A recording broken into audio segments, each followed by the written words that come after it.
ஆண்டவர் உங்களோடு இருப்பாராக.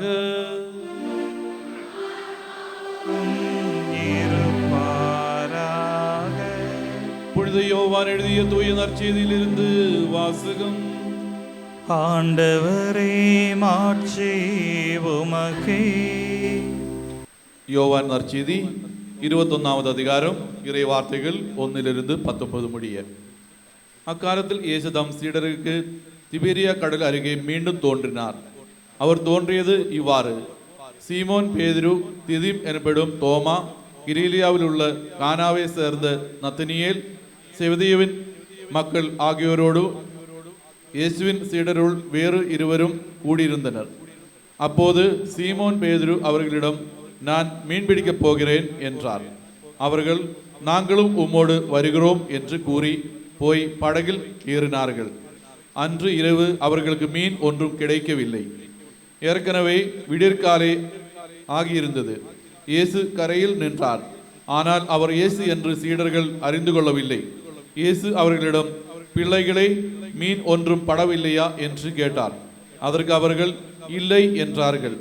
அவர் படகில் வலப்பக்கத்தில் வலை வீசுங்கள், மீன் கிடைக்கும் என்று அவர்களிடம் கூறினார். அவர்களும் அவ்வாறே வீசினார்கள். மீன்கள் மிகுதியாய் அகப்பட்டதால் அவர்களால் வலையை இழுக்க முடியவில்லை. இயேசுவின் அன்பு சீடர் இதை கண்டு பேதுருவிடம், அங்கு நிற்பவர் ஆண்டவர் தாம் என்றார். அதை கேட்டவுடன் தம் ஆடையை களைந்திருந்த சீமோன் பேதுரு ஆடையை இடுப்பில் கட்டிக்கொண்டு கடலில் குதித்தார். மற்ற சீடர்கள் மீன்களுடன் வலையை இழுத்து கொண்டு படகிலேயே வந்தார்கள். அவர்கள் கரையிலிருந்து வெகு தொலையில் இல்லை, ஏறக்குறைய 100 மீட்டர் தொலையில் தான் இருந்தார்கள். படகை விட்டு இறங்கியவுடன் கரியினால் தீ மூட்டப்பட்டிருப்பதையும் அதன் மீது மீன் வைத்திருப்பதையும் அவர்கள் கண்டார்கள். அங்கு அப்பமும் இருந்தது. இயேசு அவர்களிடம், நீங்கள் இப்போது பிடித்தவற்றில் சில மீன்களையும் கொண்டு வாருங்கள் என்றார். சீமோன் பேதுரு படகில் ஏறி வலையை கரைக்கு இழுத்தார். வலை நிறைய பெரிய மீன்கள் இருந்தன. அவற்றின் எண்ணிக்கை 153. இத்தனை மீன்கள் இருந்தும் வலை கிழியவில்லை. இயேசு அவர்களிடம், உணவருந்த வாருங்கள் என்றார். சீடர்கள் எவரும் நீர் யார் என்று இயேசுவிடம் கேட்க துணியவில்லை. ஏனெனில் அவர் ஆண்டவர்தாம் என்று அவர்கள் அறிந்து கொண்டார்கள். இயேசு அவர்கள் அருகில் வந்து அப்பத்தை எடுத்து அவர்களிடம் கொடுத்தார். மீனையும் அவ்வாறே கொடுத்தார். இவ்வாறு இயேசு இறந்து உயிருடன் எழுப்பப்பட்ட பின்பு தம் சீடருக்கு இப்போது 3ஆம் முறையாக தோன்றினார். அவர்கள் உணவருந்திய பின் இயேசு சீமோன் பேதுருவிடம், யோவானின் மகன் சீமோனே, நீர் இவர்களை விட மிகுதியாக என் மீது அன்பு செலுத்துகிறாயா என்று கேட்டார்.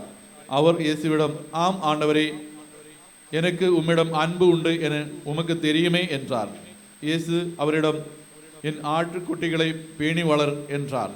2ஆம் முறையாக இயேசு அவரிடம், யோவானின் மகன் சீமோனே, நீ என் மீது அன்பு செலுத்துகிறாயா என்று கேட்டார்.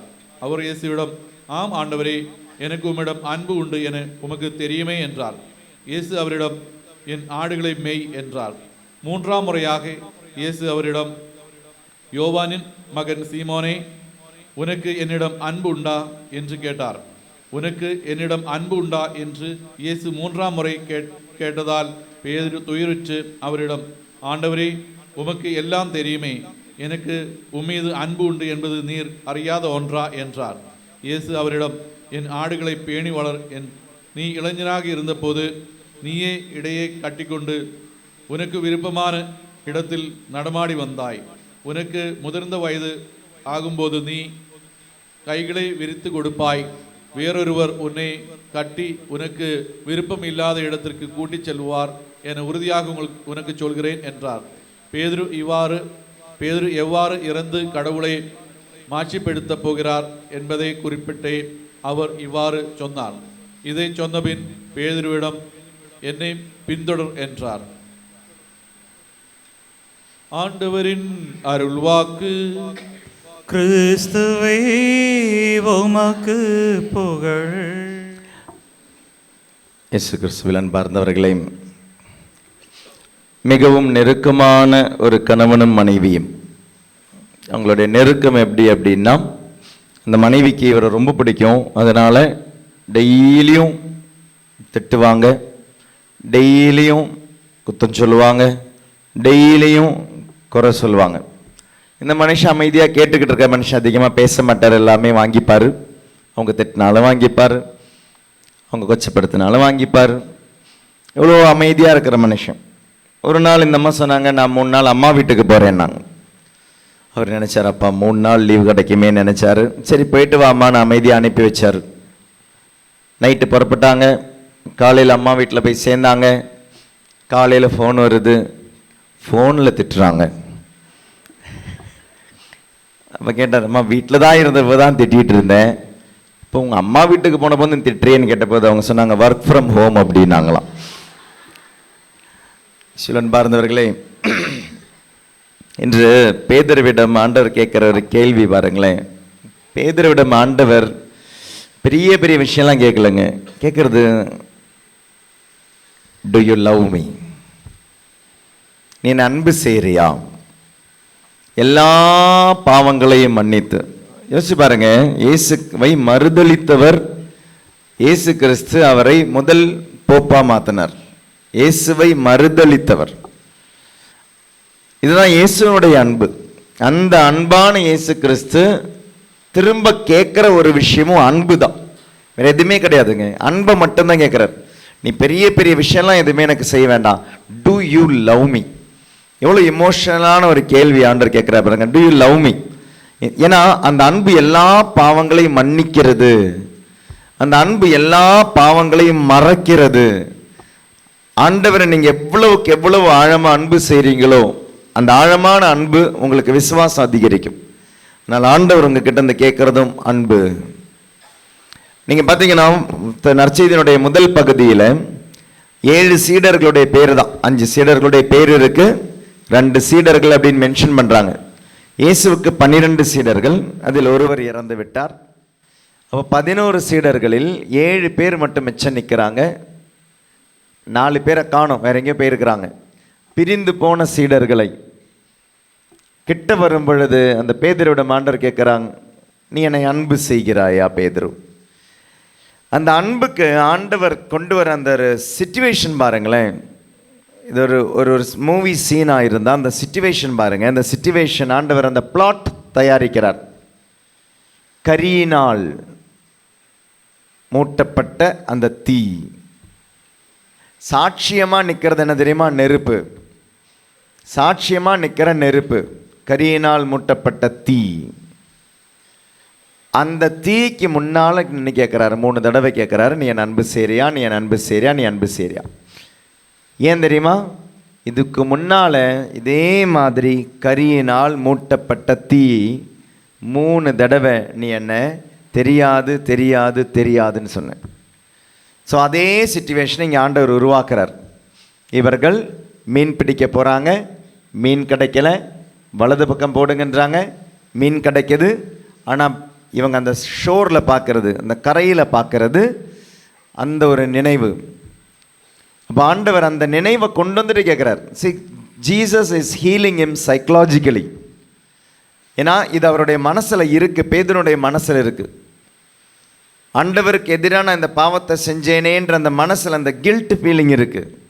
அப்போ அந்த நெருப்புக்கு சாட்சியம் வகித்த அவர் 3 தடவை தெரியாது தெரியாதுன்னு சொன்னார்.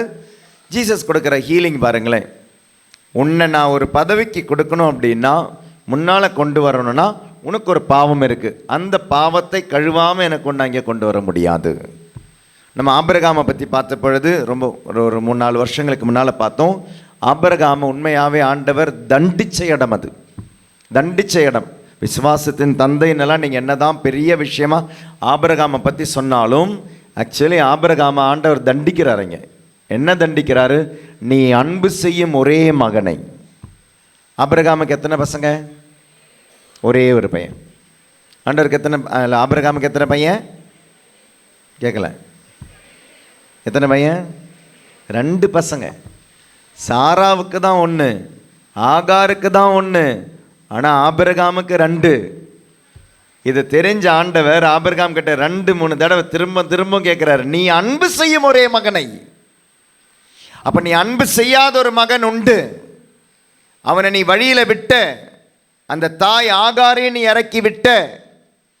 அவங்க வாழ்ந்தாங்களா இறந்தாங்களான்னு உனக்கு தெரியல. அப்ப அவ்வளவு கொடுமையான பாவம் செஞ்சிருக்கிற ஆபிரகாம் அதை கழுவாம எனக்கு உன்னை விசுவாசின் தந்தையா மாற்ற முடியாது. அதை கழுவாம நாம் செய்யும் ஆண்டவர் தேர்ந்தெடுக்கிறார். நான் முதல் பிரசங்கத்தில் சொன்னேன். ஆனால் அந்த தேர்ந்தெடுப்புக்கு துன்பங்கள் தேவைப்படுகிறது. God's choice is associated with our sufferings. ஆண்டவர் தேர்ந்தெடுக்கும் பொழுது அதோடு இணைந்து வரும் துன்பங்கள் உண்டு. ஆண்டவர் மேன்மைப்படுத்தும் பொழுது ஆண்டவர் தூய்மைப்படுத்துவார். தூய்மைப்படுத்தாமல் மேன்மைப்படுத்த மாட்டார். தூய்மைப்படுத்தாமல் மேன்மைப்படுத்த மாட்டார். ஆபிரகாமையும் தூய்மைப்படுத்தி மேன்மைப்படுத்தினார். பேதுருவையும் தூய்மைப்படுத்தி மேன்மைப்படுத்தினார். தூய்மை இல்லாமல் மேன்மை இல்லை. எங்கேயா இருந்தாலும் நம்ம மனுஷங்களெல்லாம் ஏமாற்றி இங்கே மேன்மையானவர்களாக வாழலாம். ஆனால் ஆண்டவர் முன்னால தூய்மை இல்லாமல் மேன்மை இல்லை. தூய்மைப்படுத்தும் இடம்தான் இது. பாருங்க, இதனுடைய ஃபோக்கஸே பேதுரு தான், வேற யாருமே கிடையாது. ஏன்னா இவங்களை 7 பேரையும் கூட்டிட்டு போகிறதும் பேதுரு தான். நான் போகிறேன் நீ வரியான்னு தான் கேட்குறாரு. நான் போகிறேன் அமைதியாக இருந்தவங்களை கேட்குறாரு, தூண்டி விடுறாரு வரியான். ஃபோக்கஸ் அங்கேயும் பேதுரு தான். 2வது இடத்துலையும் பேதுரு தான். அவர் தான் மீன் பிடிக்க போகிறாரு. மீன் கிடைக்கல. எக்ஸ்பர்ட். இந்த 153 மீன் ஏன் அந்த நம்பரை போட்டிருக்கு பைபிளில்? 50 மீன் கிடச்சிதுன்னு போட்டிருக்கலாம், இல்லை மீன் கிடச்சிதுன்னு போட்டிருக்கலாம். இந்த 153 யார் எண்ணாங்க? அதை ஜெபமாலையில் 153 பாடுறா ஜெபமாலையா? 53 மணி ஜெபமாலை தான் கேள்விப்பட்டிருக்கேன். 153 புதுசாக இருக்குது. 153 மணி எண்ணாங்களா? நாங்கள் இந்த நீரோடியில் தியானத்துக்கு போயிருந்த பொழுது யாரோ ஒரு குடும்பம் சொன்னாங்க, நாங்கள் நீரோடியிலேருந்து வந்திருக்கிறோம், கன்னியாகுமரியிலேருந்து வந்திருக்காங்க இந்த நைட்டு ஜெலுக்கு. நீரோடியில் தியானத்துக்கு போயிருந்த பொழுது அங்கே நேரடியாக பார்த்தோம். அந்த மக்கள் மீனை பிடிச்சிட்டு வராங்க. பிடிச்சிட்டு வந்துட்டு அது அங்கே ஒரு ஏலம் நடக்குது. அதுக்கு பிறகு தான் அது அடுத்த ஸ்டெப்புக்கெல்லாம் போகுது. அவங்க அந்த எண்ணிக்கை, இந்த 153ன்ற எண்ணிக்கை ஏன் அங்கே பைபிளில் போட்டிருக்கு? முழுமையா? என்ன முழுமை?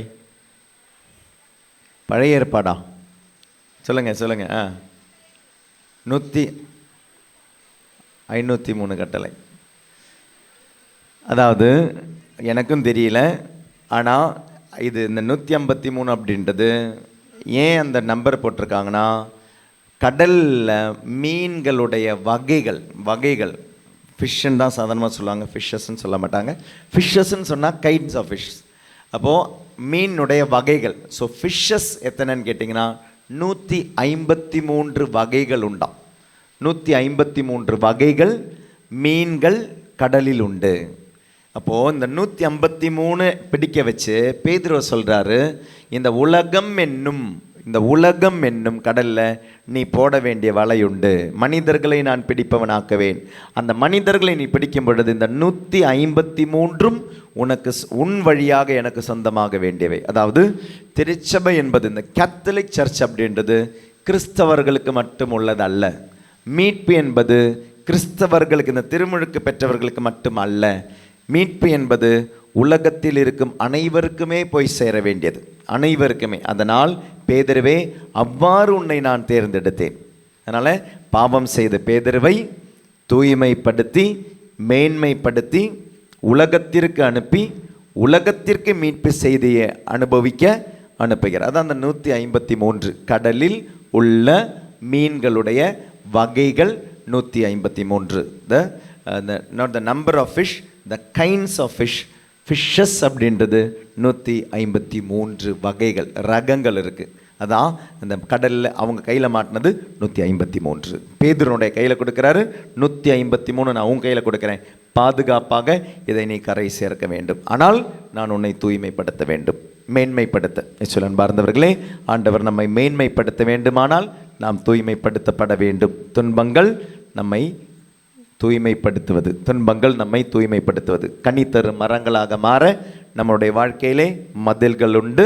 அந்த மதில்களை தாண்டியோ அந்த மதில்களுக்கு மீதோ மதில்களை உடைத்தோ துன்பங்களை தாங்கிக் கொண்டு தூய்மைப்படுத்தப்பட்டு மேன்மைப்படுத்தப்படுவோம். ஆமென்.